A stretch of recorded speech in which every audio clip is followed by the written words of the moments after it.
Salve! Tudo bem?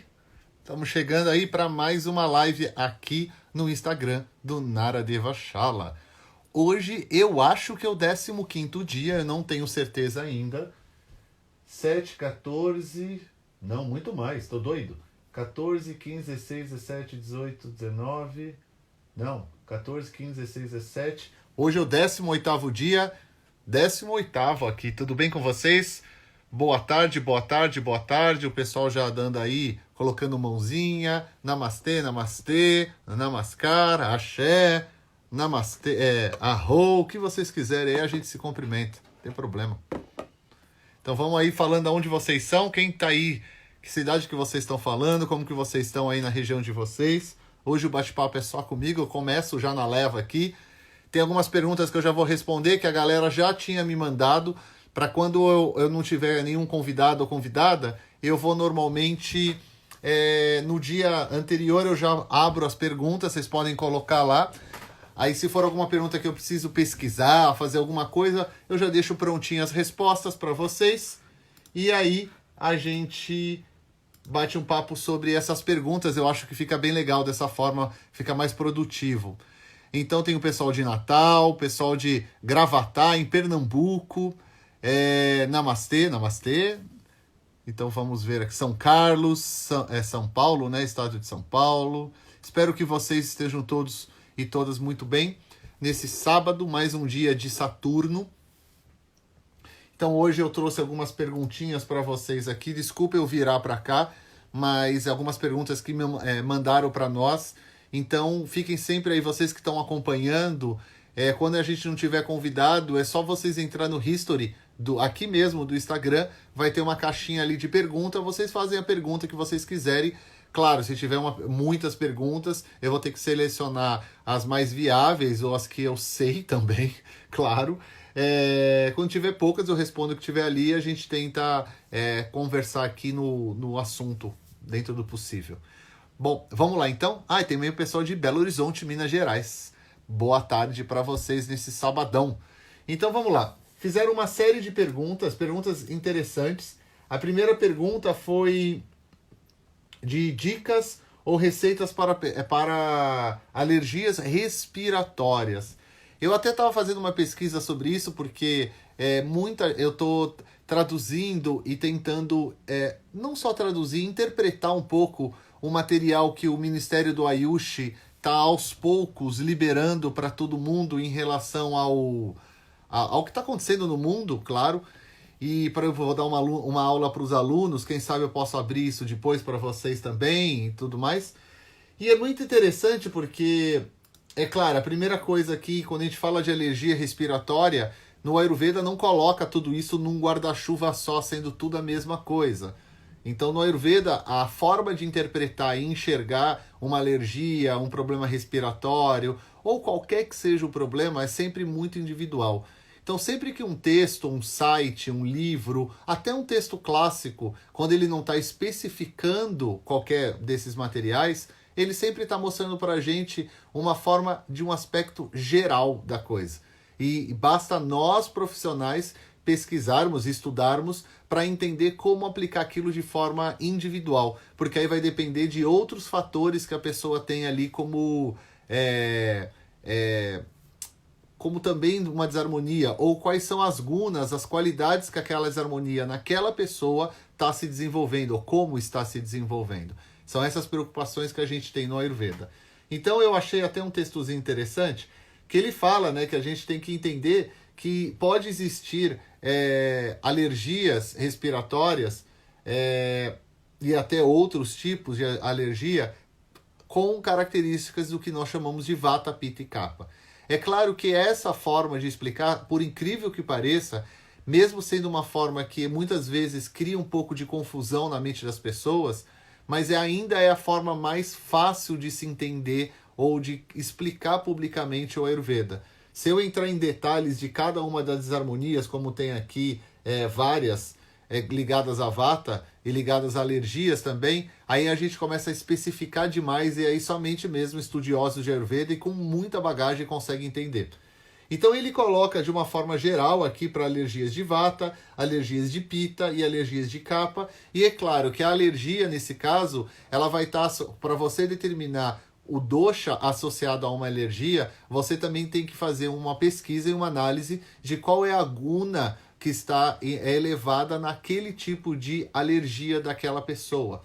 Então, por exemplo, se a alergia da pessoa tem gunas de vata associado àquela alergia, como uma alergia mais seca, com uma tosse seca, garganta seca, parte respiratória, nariz seco, né? A pessoa tem aquela respiração que é para vocês associarem muito próxima do fumante, do ex-fumante, mais seco ainda, né? Que é aquela secura quando puxa. Aí a gente está falando bastante em relação à parte respiratória de vata.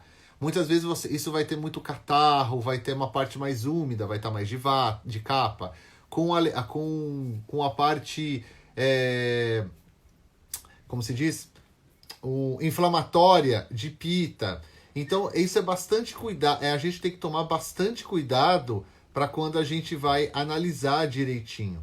E é claro, o tratamento base não é só na parte respiratória, inclui todos aqueles outros cuidados de vata, pita e kapha. E aí, para cada núcleo, né, vamos dar um exemplo, para problemas mais kaphas, problemas mais pitas, problemas mais vatas, a gente vai usar ou plantas ou infusões, né, com formato de chá, ou também tem a parte, muitas dessas também tem uma parte de fazer inalações. A maioria das plantinhas até a gente conhece, não são plantas muito diferentes do que a gente vê por aí.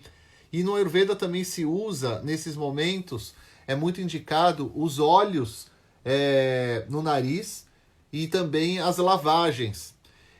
A alimentação é muito importante nesse momento. Para quem não viu ainda, o Ministério do Ayush, para quem não sabe, o Ministério do Ayush na Índia, por enquanto que eu saiba, se existir em algum outro lugar do mundo, vocês me avisem, é o único lugar no mundo até hoje que tem um ministério só para o que nós chamamos no Brasil de práticas integrativas. Eu sempre gosto de deixar claro como nós chamamos, porque em outros países não é chamado de prática integrativa, como na Índia. Existe um ministério só para isso, e eu mesmo não considero uma prática complementar ou somente integrativa. É uma prática com começo, meio e fim, assim como outros, mas isso é uma outra discussão. Então eles estão soltando no site deles e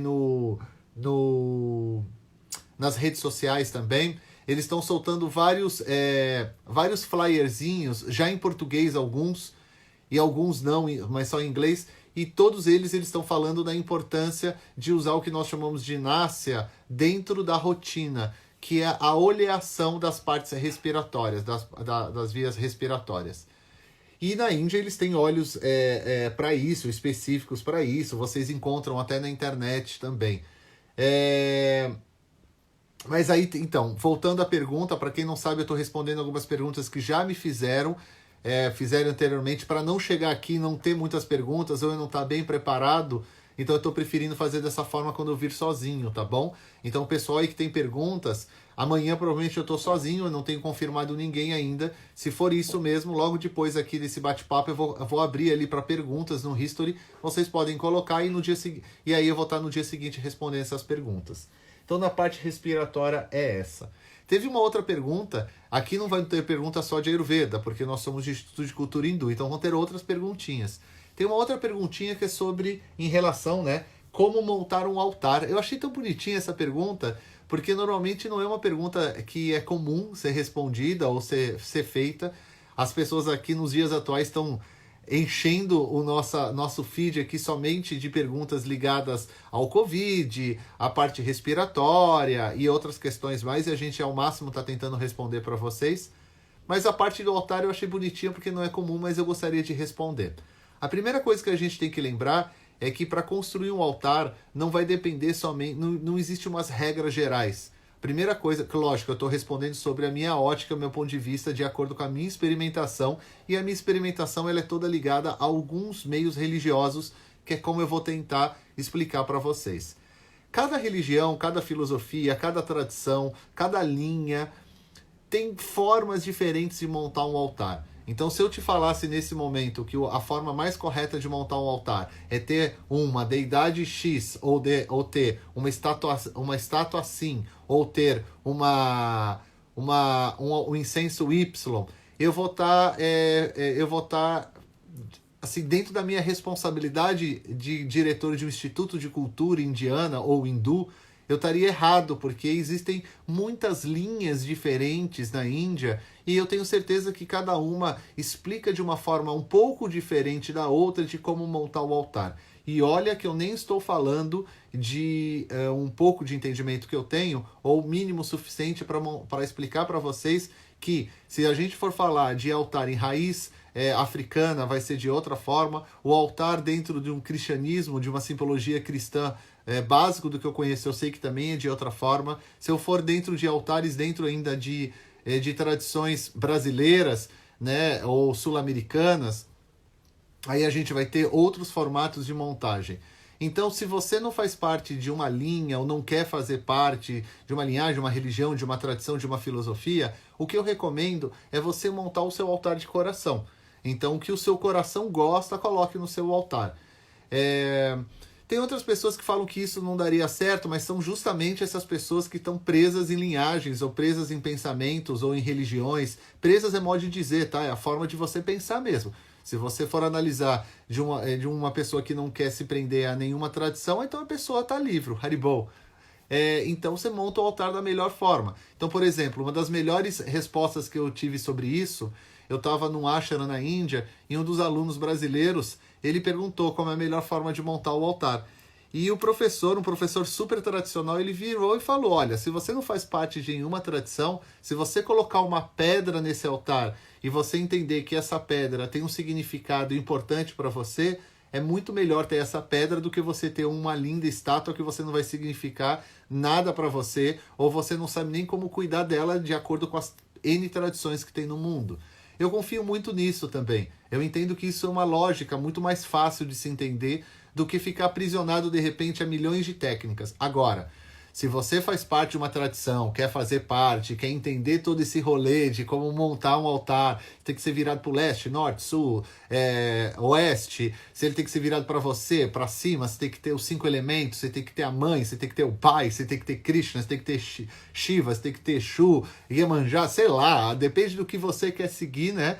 E daí eu recomendo você entrar numa tradição. Mas faça de coração, eu gosto muito disso. Também não adianta nada a gente ter um altar lindo, maravilhoso, seguir todas as tradições e você só seguir a tradição e não ser de coração, entende? Então tem que ter os dois, eu acho, mas aí a tradição é sua. Aí você escolhe a que você gostar mais. Essa foi uma pergunta muito legal que eu recebi, eu gostei bastante, porque não é tão comum assim a gente receber, né? Bom, tem uma pergunta muito interessante, essas perguntas estão todas abertas, a gente tem algumas perguntas abertas que o pessoal fez no próprio post e outras que estão no History. Tem uma pergunta legal que é: sempre tive pés e mãos muito frios e às vezes até roxos. É um desequilíbrio vata, certo? É bem legal também. E fizeram uma outra colocação aqui. E também não adianta fazer altar e não cuidar dele, exatamente. Não adianta absolutamente nada. O altar é um local vivo, um local onde você vai fazer as suas preces. Se você segue uma tradição, seja ela qual for ou não, ele é um local de prece. Então é um local vivo, onde a planta tem que estar viva, caso você venha colocar, sabe? É fazer as suas preces diárias, manter ele limpo, organizado. O altar é a sua casa. Ele é um reflexo de quem você é. Então isso é importante. Então, voltando na perguntinha que me fizeram, se sempre tive pés e mãos muito frios e às vezes até roxos, é um desequilíbrio vata, certo? Como fazer para amenizar? Eu gostei dessa pergunta porque, veja, não necessariamente você está em desarmonia. Vou tentar explicar isso. Vamos lá. Se eu tenho os pés e mãos muito frios, pode ser uma característica minha que em momentos do dia ou da época do ano, ou dependendo do que eu comi, ou como eu estou lidando com o meu externo, eu fico com mais frio. Então, e pessoas que em momentos que nem precisam ter isso, têm o mesmo frio. Então a gente não precisa ter esses agentes influentes, vamos chamar dessa forma. desse formato a gente entende o que seria ou não uma desarmonia. Então, se você tem uma característica mais vata do seu corpo físico, da parte da sua circulação ser mais vata, etc., então isso vai acontecer naturalmente. Lembrando que isso já acontece naturalmente com todos nós, a partir do momento que a gente começa a entrar no outono, acho que desculpem, é real para todos nós, principalmente para quem vive na região mais sul do país, a região mais central, norte e nordeste, não vai passar por todo esse frio como eu estou colocando. Eu sempre brinco com isso, porque a gente tem alguns alunos do norte e do nordeste que vêm para São Paulo fazer os cursos, e às vezes a gente dá algumas referências em sala de aula, que eu acho super bonitinha, que são referências ligadas a nossa experimentação, né? Então, por exemplo, olha, gente, muito cuidado depois que você sair de alguns procedimentos mais quentinhos, como a Bianga, Shirodara, ou outros que vão mexer na cabeça, colocar óleo na cabeça, tal. Cuidado com o pé no chão, com o frio do chão, sabe? A gente tem essas referências assim. E muita gente fala, mas por que serve isso? É claro, porque é uma referência que você não se faz com tanto uso em locais que são quentes o ano todo. Que mesmo tendo oscilação de temperatura nesses locais no outono e no inverno, é uma oscilação bem menor do que o que a gente tem no sul.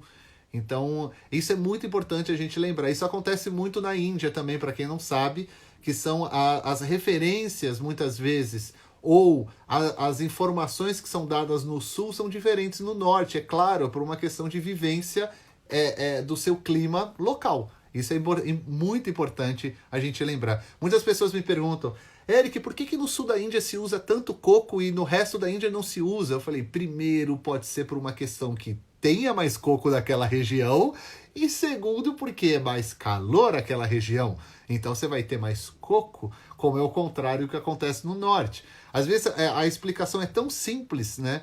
E é essa explicação mesmo, não tem outra. Isso acontece no Brasil também, né? Então, a questão do vata, a primeira coisa é a gente entender isso. A segunda se for realmente uma desarmonia, a gente tem forma, sim, dentro do Ayurveda, de você se preocupar principalmente com a rotina. A rotina é muito importante. A rotina da automassagem, a rotina de ter uma alimentação mais quentinha, mais nutridora, mais pesada, mas que você possa digerir, isso é muito importante. Então, seria todo alimento um pouco mais pesado, são alimentos que geram mais construção no nosso corpo, geram mais parte física, e é muito importante para as pessoas que têm características mais de vata.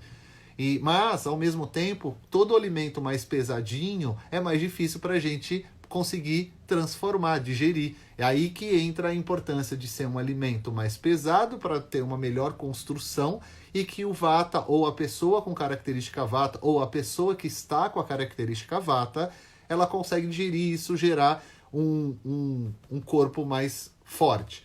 Uma outra forma muito importante de preservar o calor no corpo, ou melhor dizendo, de aumentar o calor no corpo de forma simples, é o uso consciente e responsável de óleo, principalmente óleo vegetal. Dentro do Ayurveda, isso é um uso muito comum dentro do Ayurveda, de óleos de boa qualidade e óleo vegetal de preferência. A gente usa o ghee também, que é um óleo animal, mas nos dias atuais sempre procure um ghee de qualidade, porque a gente sabe que fazer um ghee também de uma manteiga de baixa qualidade ou de um leite de baixa qualidade, etc., não é proveitoso para o nosso organismo. Só desculpa, gente, que toda hora eu olho, porque daqui a pouquinho a gente está começando a aula, que a gente está em aula no final de semana, eu só preciso liberar a aula aqui para o pessoal ir gravar, tá bom? Então, o óleo é muito importante, não só através da automassagem, a automassagem é muito importante para desarmonias de vata em geral, assim como aprender a usar o óleo na nossa refeição diária.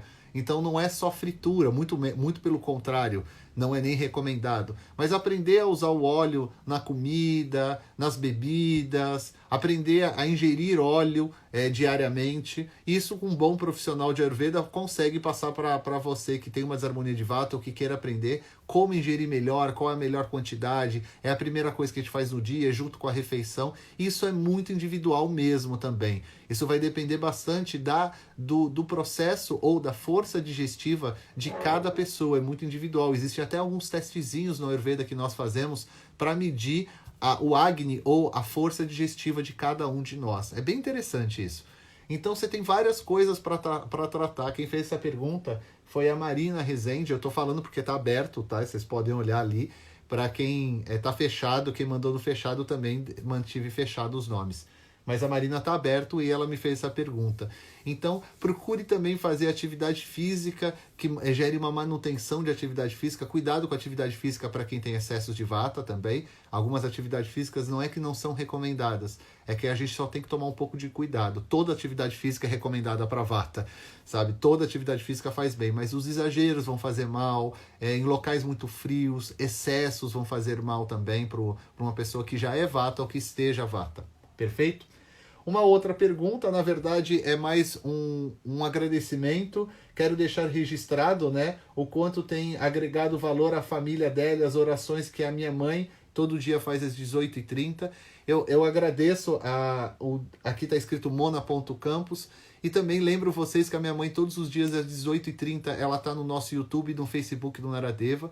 Muitas pessoas não sabem o que é o Yoga Sandhya. O Yoga Sandhya não é uma prática religiosa. O Yoga Sandhya está descrito tanto nos Vedas como em diversos outros textos, tanto yógicos e de diversas tradições da Índia, como uma prática, um sadhana, uma prática diária que a gente faz a gente aprende nós mesmos em casa, qualquer pessoa pode fazer, a gente energiza através de mantras a água, e aquela mesma água a gente bebe. Então a gente está energizando a nossa própria água, que a gente está bebendo essa própria água. É claro que a minha mãe, ela coloca dentro de como se fosse um rito, como é recomendado ser feito, para que vocês possam ver pela internet, porque não dá para ela dar aula disso todos os dias para vocês fazerem. Então ela muda um pouquinho, ela adapta ali, mas é bem, bem importante. Então, voltando à pergunta, qual a prática de exercício para vata? Veja, qualquer atividade física, yoga, ou atividade física geral, todos eles vão harmonizar vata, porque eles todos estão harmonizando o prana no nosso corpo, que é a energia vital. Então eles estão equalizando a distribuição de prana do corpo. Então toda atividade física, se você for analisar profundamente, ela harmoniza a vata.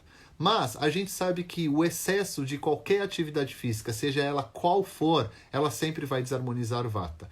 Principalmente atividades físicas que sejam feitas a qualquer momento e mesmo em locais frios. Eu estou colocando as questões mais graves. Claro que atividades físicas que geram muito movimento têm uma possibilidade muito maior de desarmonizar vata, então evite elas.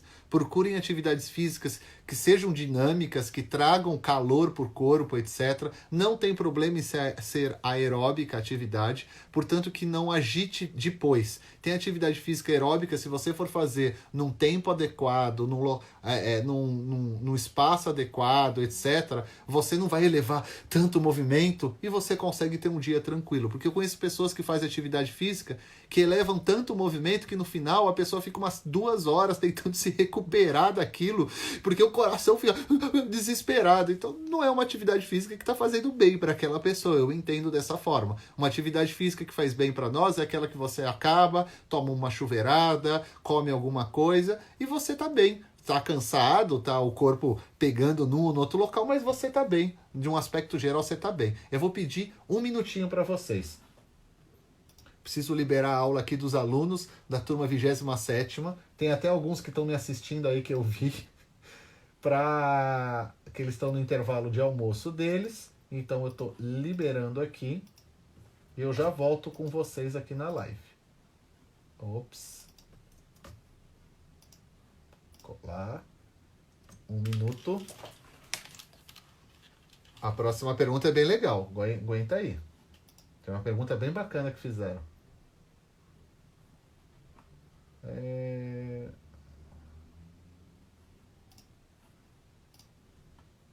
Badri? Me ouve? Não tô te ouvindo não, querido. Será que tá errado o meu aqui? Peraí. Alô, tá me ouvindo?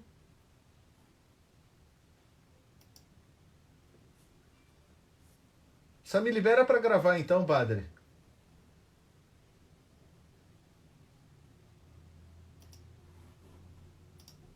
Gravando, Badri. Boa aula. Tchau, tchau.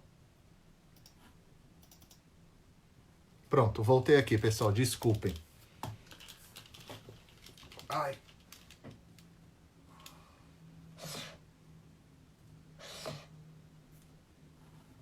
Aula gravando, então voltamos aqui. Então, o yoga, me perguntaram aqui se é interessante. Olha, gente, mesmo eu achando que o yoga não é uma atividade física, eu achando, é o meu ponto de vista, eu entendo que o yoga, ele colabora, sim, com a nossa questão física. Eu entendo por uma outra perspectiva. Eu não entendo que o yoga seja uma atividade física que vá substituir outras. Eu não consigo ver o yoga dessa forma. Me desculpe quem vê, mas são somente pontos de vista. Eu estudei meus 42 anos, desde o meu começo da minha adolescência estudando yoga e praticando, eu não consigo ver o yoga substituindo a atividade física. Por mais que tenha hoje práticas de yoga que são super aeróbicas, práticas de yoga de permanência que são super bacanas, eu não consigo ver o yoga só com essa intenção. É isso que eu quero dizer, só. A palavra só é muito importante. Eu entendo o yoga como também uma atividade muito boa para o corpo físico, mas principalmente para a questão mental, principalmente para a questão espiritual. Esse elo entre corpo físico, mente e alma, espírito, atma, etc. A gente não pode descartar no yoga, porque senão a gente perde totalmente o yoga. Mas o yoga é excelente para as pessoas mais vatas, ou que são vatas, ou que estão vatas, justamente por causa disso. Justamente por equilibrar esses 3 pontos. É igual eu falo no Ayurveda, e eu costumo sempre dizer, se a gente não estuda a parte filosófica do Ayurveda, da onde o Ayurveda vem, é como construir uma casa sem alicerce. Essa casa se desmorona um dia, ela se desconstrói. A mesma coisa acontece no yoga. Se a gente estuda o yoga só pelo alicerce físico, esquece que falta a mente do yoga, né, o trabalho e o que a gente chama de energia, que é a ligação dos 3, o yoga é a mesma coisa de construir uma casa sem alicerce. A casa uma hora cai, desmonta, cai, já era, né? Ela não tem base, é isso que eu quero dizer. O yoga é muito bom mesmo. Bom, tem mais 2 perguntas bem interessantes. Tem uma pergunta bem legal, ele estava até aqui online. Os textos dos médicos errantes, ele coloca entre aspas, falam sobre epidemias. Eu achei interessante, porque não é a minha área dentro do Ayurveda, vou ser bem específico para vocês. Eu fui pesquisar para lembrar onde era, eu lembrava que falava sobre alguma coisa, então eu queria trazer para vocês pelo menos alguma coisa, mas já deixo bem claro que eu nunca estudei isso nos textos, não é uma coisa que me interessou. Eu acho, mas Eric, não interessa tudo? É claro que todos os assuntos interessam, mas eu tenho que saber dividir a minha vida no que eu vou estudar naquele momento. Com o tempo você vai tendo sapiência em várias áreas do Ayurveda, mas como qualquer profissional tem áreas que você não pegou para estudar profundamente. Isso é uma coisa que eu nunca peguei para estudar profundamente. Mas no Ayurveda ele cita, por exemplo, a varíola. E aí muita gente me perguntou sobre isso, né? Mas Eric, que interessante, né? Já tinham me perguntado e tudo mais. Mas uma coisa que eu queria trazer para vocês é que, assim, dentro do texto, ele não vai estar citado assim, a varíola, o fulano de tal, o vírus tal.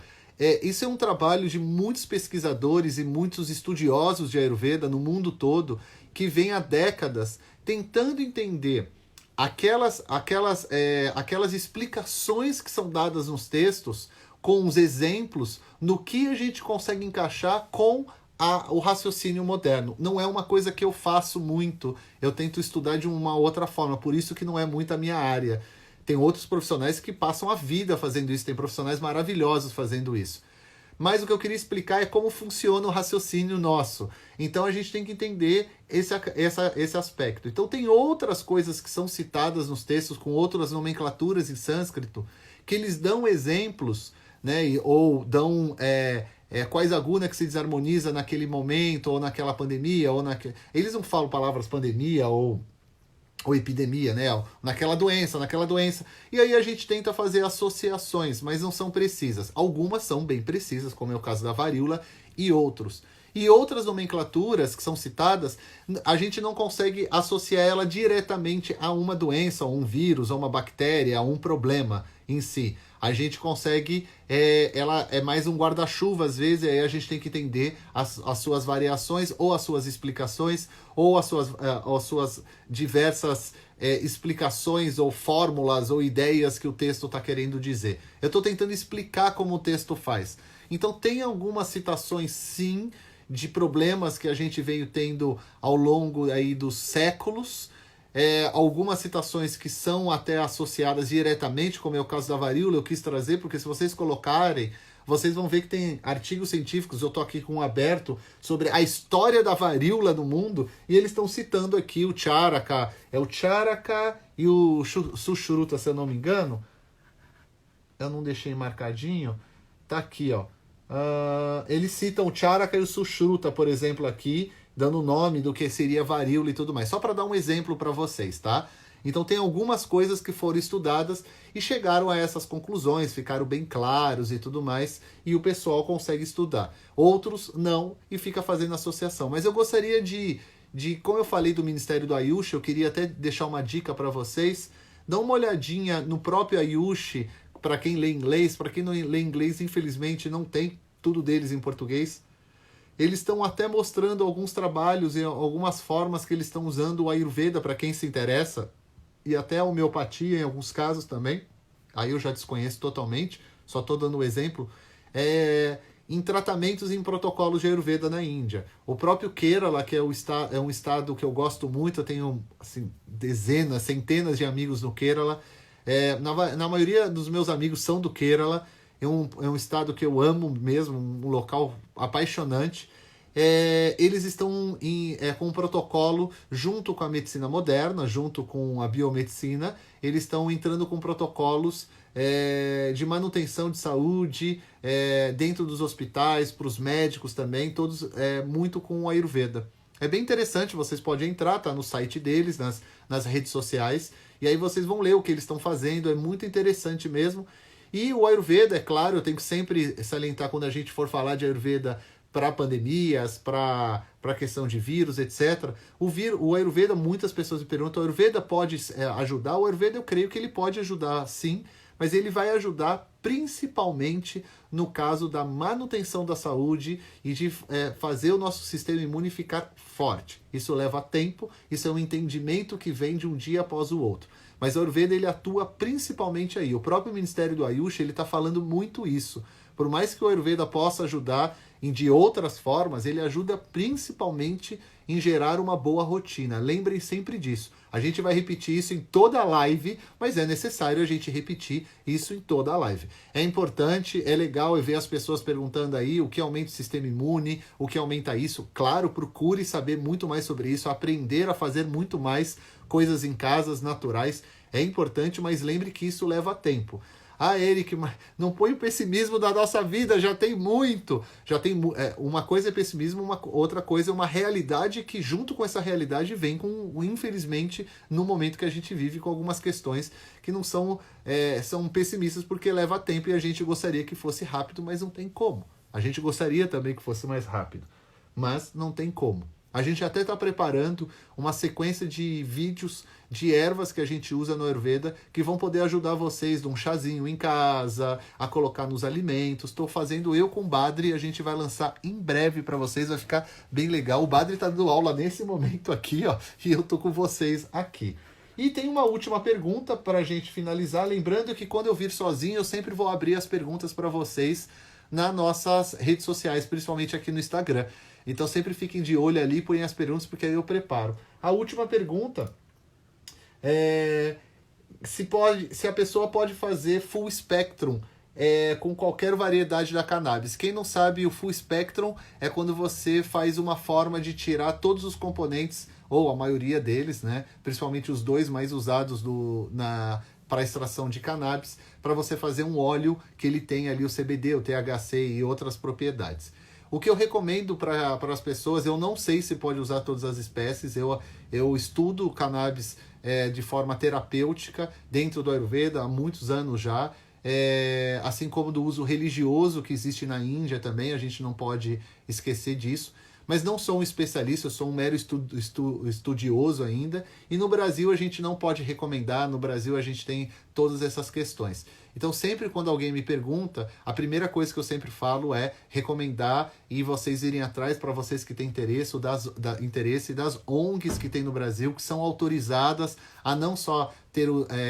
algumas têm até plantações, outras fazem pesquisas, tem várias no Brasil, pesquisem. Eu sempre recomendo uma que chama Abrace. Não sei se vocês conhecem, porque dela vocês conseguem ir para várias outras. Chama Abrace Esperança. No Instagram vocês encontram ela. Ou coloque Abrace, como eu estou falando, e põe cannabis com 2 N's. Vocês vão encontrar, e dentro dela vocês vão encontrar diversas outras ONGs, associações. É como eu recomendo. Mas eu também não saberia responder, porque, como eu disse, eu sou um estudioso. Estou começando também. Há alguns anos só estou estudando cannabis. Eu tenho que ser o máximo responsável em relação a isso. Porque assim como a Ayurveda, eu acho que a gente tem que esperar anos estudando para a gente poder dar aula e fazer algumas práticas, que foi assim que eu fiz para estudar, para aplicar o Ayurveda. Eu acho que de outras áreas eu tento seguir a mesma ideia. Mas procure isso se vocês tiverem interesse, é bem legal também. Seguir as normas do Brasil, etc., são muito importantes também, para não ter nenhum problema. Então sempre as pessoas me perguntam da cannabis, eu sempre explico dessa mesma forma, e se vocês quiserem, procure essas ONGs. Essas ONGs estão fazendo trabalhos lindos. Eu mesmo ontem repliquei da própria Abrace no meu Instagram um artigo que eles escreveram, é uma nota de esclarecimento em relação à questão das pesquisas de CBD com o Covid. Em relação ao Covid, leiam lá, eles fizeram essa nota, tá no meu também. É importante passar também as fontes fidedignas, fontes sérias sobre o assunto, porque eles estão pesquisando, eles estão ali atrás, eles que entendem bastante, e lá eles estão explicando o que pesquisa que é, o que eles estão fazendo, para que serve também. Vale a pena ler. Se você é terapeuta, se você não tem nenhum problema com isso, vai lá e lê. Agora, se você ouviu a palavra cannabis e arrepiou a nuca, nem vai lá, esquece. Tem outras coisas para você pesquisar que pode fazer bem também. Existe espaço para todo mundo, lembrem disso. Bom, é isso, gente. Quando eu não tiver, então, um convidado ou uma convidada, lembrando, eu vou abrir sempre as perguntas. Podem fazer as perguntas, não tem problema nenhum. Pessoal que tem medo ou receio. É claro, se tiver muita pergunta, eu vou ter que escolher algumas, não tem problema nenhum. Eu já vi mais ou menos o número que eu preciso aqui. A gente já fez 38 minutos de live. E aí eu volto para vocês, tá? Olha lá, o pessoal falando, a Abraça é ótima, super responsável. Eu tenho o Cultive aqui em São Paulo, bem legal. É isso daí mesmo, Camila.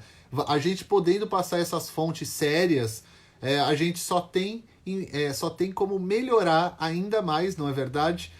A informação que, infelizmente, em relação a esse assunto da cannabis no Brasil, ainda as pessoas estão cegas, né? A gente tem... o mundo inteiro tem um problema grande do negacionismo, né? De fechar os olhos, né? Que a gente chama que é viver em maiá total. A gente vê o que acontece no mundo, em vários países, em relação a isso, inclusive no nosso, em relação a várias áreas. E em relação a cannabis não é diferente. Quando eu comecei a estudar, muitos anos atrás, eu era também totalmente contra. Um dia eu vou gravar um vídeo sobre isso, porque as pessoas não acreditam nisso. Eu vou até trazer amigos meus para dar o relato, porque eu mesmo falava, gente, tá doido, é uma droga, pelo amor de Deus, ai, Jesus, o que é isso? E depois eu fui vendo, analisando, estudando, vendo as pessoas perto de mim tendo melhor. Eu falei, gente, vou estudar essa parada, é muito interessante. Eu comecei a estudar tecnicamente, indo atrás da Abrace, indo atrás, tem uma que chama Pepe também, como ela colocou aqui, Cultive, tem uma galera muito boa. Comecei a estudar em cursos gringos, online, comecei a ler, eu falei, opa, tem alguma coisa diferente, porque até então eu conhecia muito mais o uso religioso, que tem na Índia, para quem não sabe. Então é importante também a gente pesquisar, analisar tudo, sabe? E desmistificando, tirando da mente também algumas loucuras, assim. Quando eu li algumas coisas, gente, quando eu comecei a estudar, e até hoje, tira um véu, assim, da nossa cabeça e fala, caramba, tipo, eu não tinha a menor ideia, sabe? E eu consegui entender. Isso não é só com a cannabis, o próprio Ayurveda passa por isso no Brasil. A gente está inserido no Ayurveda, mas o Ayurveda passa por muito isso, assim, também. É que a cannabis é muito mais, não dá nem para comparar. O yoga passou por isso no Brasil, gente. O meu mestre espiritual, ele foi preso no Chile, gente, porque ele fazia bruxaria. E ele só dava aula de yoga, entende? Então já passou. Isso tudo que se passa muito fortemente com a cannabis é que a cannabis entra em outras questões até mais, não sei se é mais ou menos grave, mas muito graves, questões raciais, questões culturais, sociais, religiosas. O yoga passou por isso também, um pouco menos, mas passou, né? Não dá nem para comparar com a cannabis. Cannabis são séculos de problemas em relação à cultura, à sociedade, raça, uma série de outras questões que as pessoas fizeram problema, né? Então vão estudar, é muito importante estudar nesse momento, estudar bastante. Eu tento passar as melhores fontes para vocês, porque eu não sou especialista. Eu falo e não sou, né, na verdade. Mas não sou mesmo, eu não posso ter essa responsabilidade. Tem pessoas muito boas. Eu vou trazer alguém, se vocês quiserem,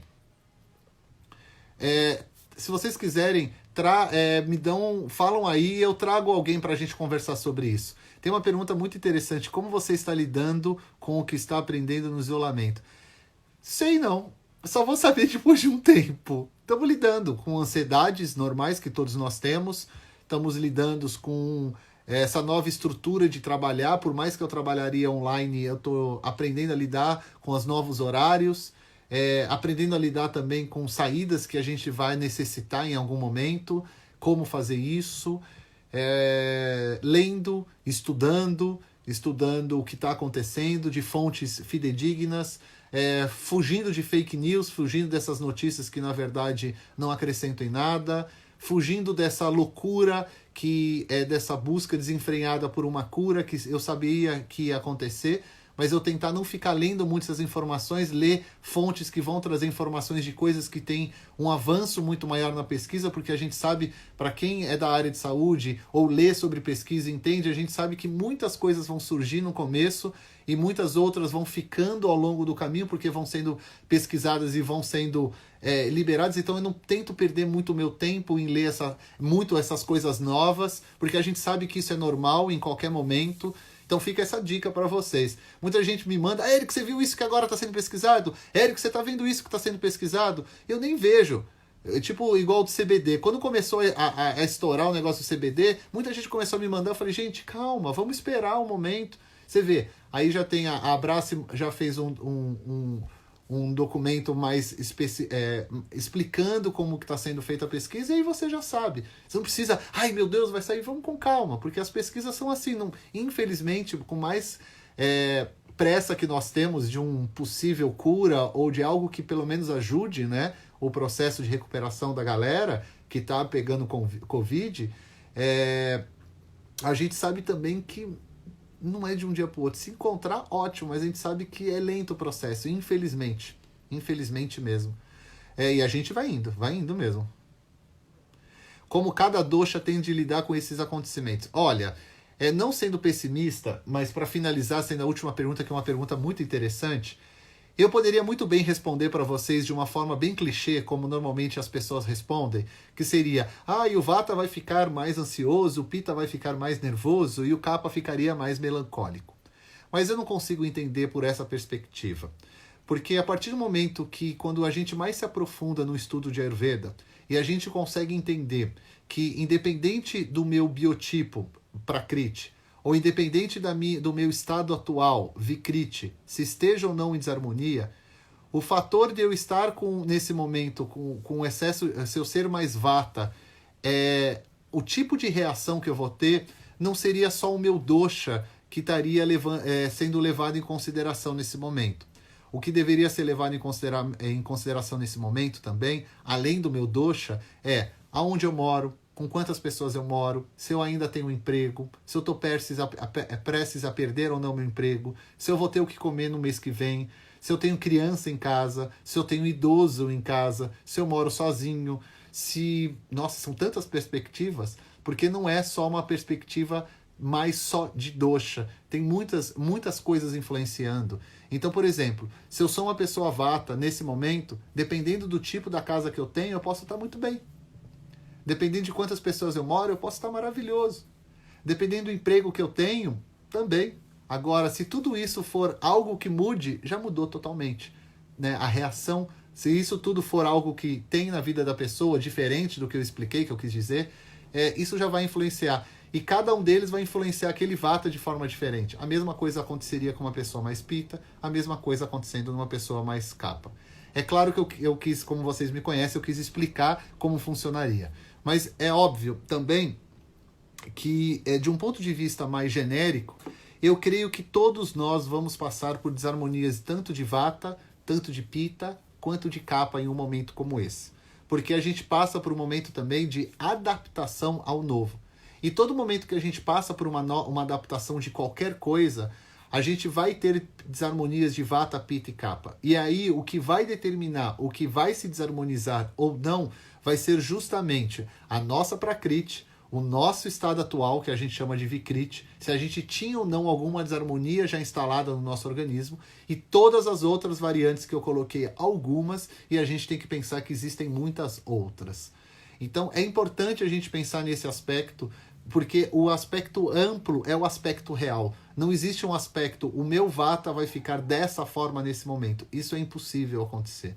Por exemplo, eu tenho certeza que eu agora tenho a minha ansiedade desse momento de saber como que vai ser as coisas, como que vão ser as aulas, como que vou conseguir adaptar melhor as aulas para o online, as aulas que eu não tinha, online ainda dado em nenhum momento, etc. Eu estou tendo aula, a coisa está rolando, está fazendo curso, atendimentos online, consultas, então está tudo rolando. Mas eu tenho certeza que uma outra pessoa que de repente não está rolando o trabalho dela online, ela pode estar muito mais preocupada do que eu. Ela pode ter muito mais ansiedade ou uma ansiedade diferente, ligada de repente um pouco de raiva, um pouco mais e de outras coisas mais. Então é uma variante muito grande. É legal falar sobre isso. Eu gostei da pergunta porque é importante a gente lembrar disso, sabe? Não existe ansiedade de vata. A ansiedade, ela traz junto com ela características de vata, mas a ansiedade, ela tem um nome, é o nome da pessoa que tem ansiedade, porque junto com aquela ansiedade ela vai estar trazendo outros fatores que a vida dela já tem, onde ela vive, o que ela come, etc, etc. Tem um sadhana ajuda bastante, claro, o sadhana é uma rotina que envolve tanto a espiritualidade como pode envolver as coisas do Ayurveda também, né? Tá bom? Bom, eu posso falar assim sobre queimação, sobre estômago, Paula, mas está acabando agora. Eu falo numa próxima live sem problema nenhum. Deixa a pergunta para mim, por favor. Quando eu vir fazer a pergunta, sempre fica aí rodando no History do Naradeva. Ou vocês podem fazer também no postzinho que é feito por nós, pela nossa equipe. Tem o pessoal que toma conta do Instagram do Naradeva e do meu também. Então, algumas pessoas que me mandam mensagem, gente, eu não consigo mais responder todas as mensagens, então a gente teve que fazer um esquemazinho para que a gente possa atender todos vocês. Então, a gente tenta atender todos vocês da melhor forma possível com a nossa equipe. Então eu não consigo responder mais todo mundo, mas não tem problema, alguém vai estar te respondendo, tá bom? Se é algo pessoal, aí o pessoal me avisa, aí eu respondo, mas deixa as perguntinhas lá, que aí a gente seleciona e eu posso estar trazendo para vocês aqui as respostas.